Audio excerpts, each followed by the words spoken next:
Assalamualaikum warahmatullahi wabarakatuh. Terima kasih kalian sudah mengklik video dan berkunjung ke channel ini. Berjumpa lagi dengan aku manusia biasa ini yang akan menemani kalian untuk beberapa menit ke depan. Bagi kalian yang baru berkunjung ke channel ini, selamat datang, selamat berjumpa. Jangan lupa untuk like, comment, and subscribe ke channel ini. Dan bagi kalian yang cuma nontonin aja tapi nggak subscribe atau nggak ngapa-ngapain, kalau nonton pasti nonton dong ya, masa ya nggak ngapa-ngapain. Tolong kalian subscribe dong, buset, biar channel ini terus berkembang dan semakin di depan. Amin. Kayak Yamaha dong, semakin di depan. Gunung Burni Telong, udah kayak minyak nih namanya, ada telongnya, kayak minyak telong. Adalah gunung berapi aktif yang terletak di Kabupaten Bener Meriah, 17 km dari kota Takengon, Aceh Tengah. Ketinggian 2624 meter di atas permukaan laut dengan jumlah kawah 5 buah, yaitu kawah A, B, C, D, dan E. Ada buahnya juga, keren nih. Buah kawah. Mantap. Gunung Burni Telong termasuk dalam tipe gunung berapi strato, salah. Dan tanpa berlama-lama lagi, kita langsung saja ke tema cerita.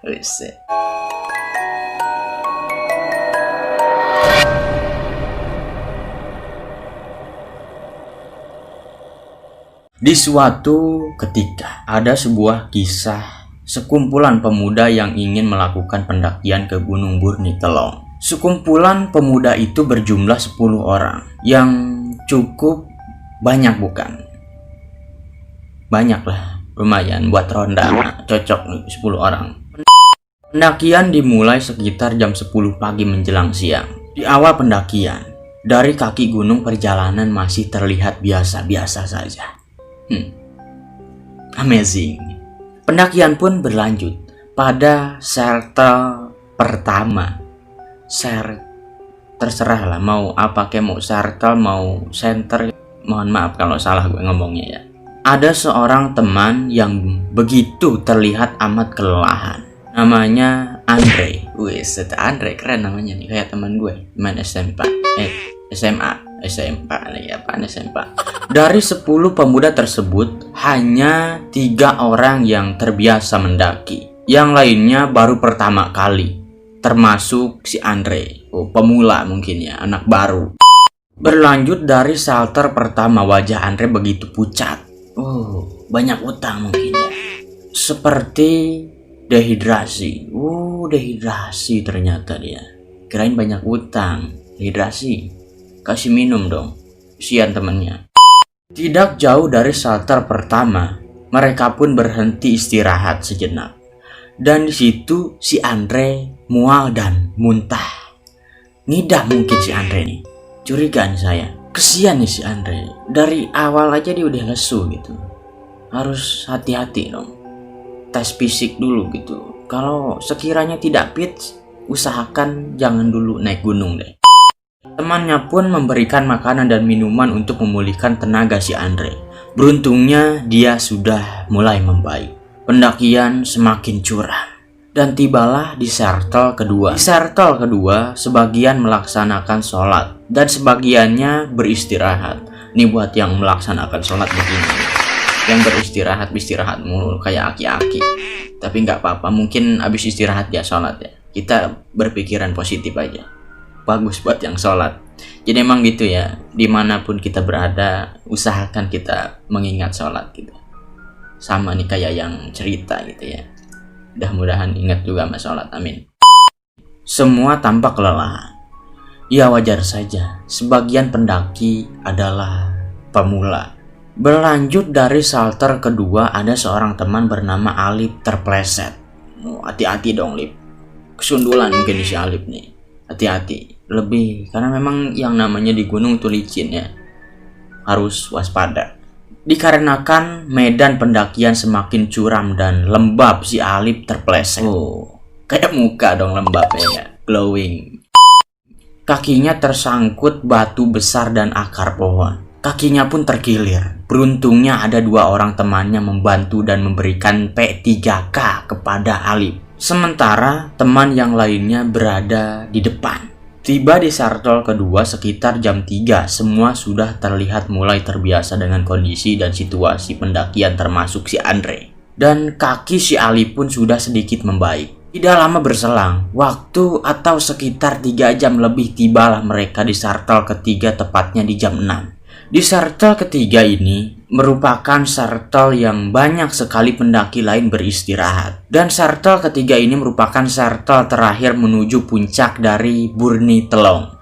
Dari sartol ketiga menuju puncak sekitar 30 menit pendakian. Oh, dekat berarti ya. Naik angkot juga nyampe. Mereka pun meminta izin kepada kepala organisasi penjaga lingkungan. Oh, minta izinnya sama kepala. Keren ya.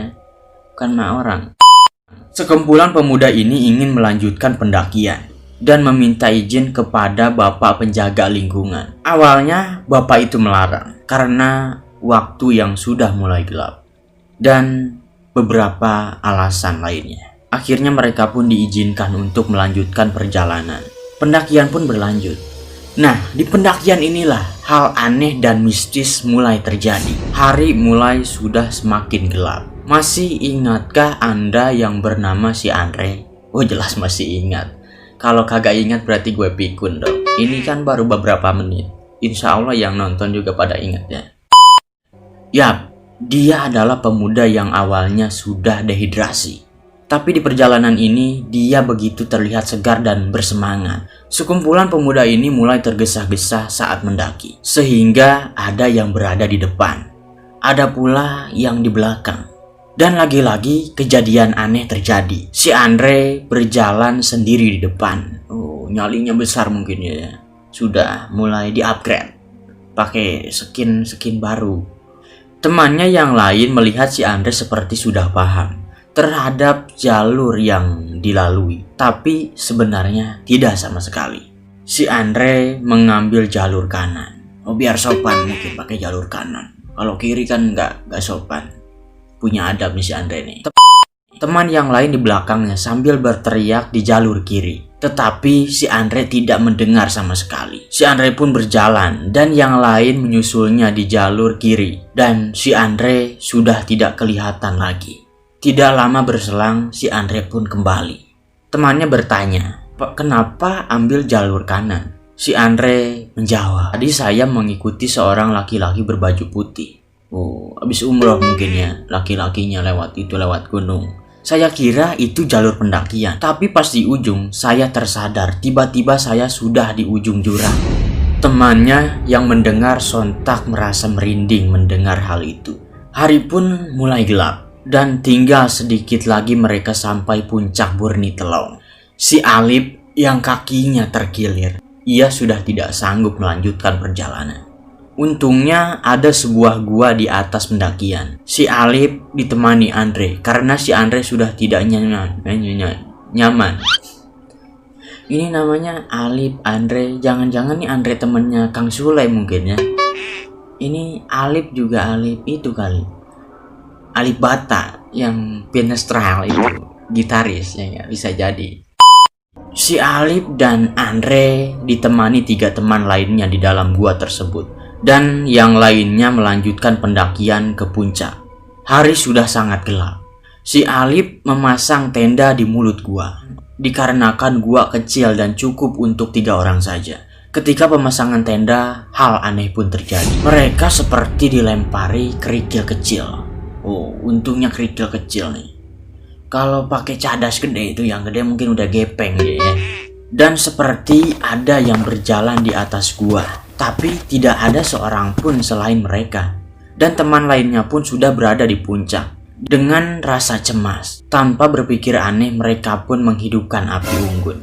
Dan menghangatkan diri. Pagi harinya si Alip dan si Andre melanjutkan perjalanan ke puncak. Dan berkumpul bersama rekan-rekan mereka yang lain. Di atas puncak pun mereka menghangatkan diri. Saling bercerita. Si Alip pun menceritakan keanehan yang mereka rasakan di gua yang tadi dan hal-hal yang semua mereka rasakan. Rekan Alip dan Andre juga merasakan hal mistis di puncak. Ketika mereka mendirikan tenda, seorang bernama Dimas melihat kaki berdiri di ujung jurang. Tapi hanya kelompok kami saja yang ada di puncak. Dan anehnya lagi yang membuat merinding adalah seperti ada yang mengelilingi tenda mereka. Dan hal ini hanya dirasakan oleh beberapa orang saja, yang lainnya tidak merasakan. Sungguh, ini pendakian yang cukup mencekam bagi seorang pendaki pemula. Dan ketika turun gunung, mereka menceritakan kepada salah satu penjaga hutan. Dan tahukah kalian apa yang dikatakan oleh penjaga lingkungan dan hutan itu? Bahwa yang kami rasakan itu benar. Itu adalah makhluk halus yang bernama bunian. Oh, ibu-ibu ini makhluknya ternyata namanya bunian. Kalau bapak-bapak panian. Luar biasa nih makhluknya. Makhluk ini berbulu, berbadan manusia dan kakinya menghadap belakang, berlawanan dari kaki manusia biasanya. Mereka pun pulang dengan membawa cerita mistis. Dan mereka pun melihat indahnya ciptaan Allah Subhanahu wa Ta'ala yang Maha Kuasa. Nah, jadi ceritanya cuman sampai sini. Nah, dari semua cerita-cerita yang kalian dengar atau kalian baca, ambillah hikmah di dalamnya. Jika kalian pernah merasakan hal mistis saat mendaki gunung, saat pertama kali ataupun sering kali, kalian boleh ceritakan di kolom komentar atau share di kolom komentarku. Dan kembali lagi aku ingatkan, kemanapun kita berjalan, kemanapun arah tujuan kita, memohonlah perlindungan kepada Allah Subhanahu wa Ta'ala. Berdoa dan jangan lupa untuk waspada dan berhati-hati, terutama untuk orang-orang yang sering mendaki atau ingin mendaki. Jika kalian suka dengan video ini, jangan lupa untuk like, comment, and subscribe. Dan sebelumnya, jika ada salah perkataan atau salah ucapan, aku memohon maaf. Terima kasih dan sampai jumpa di video berikutnya.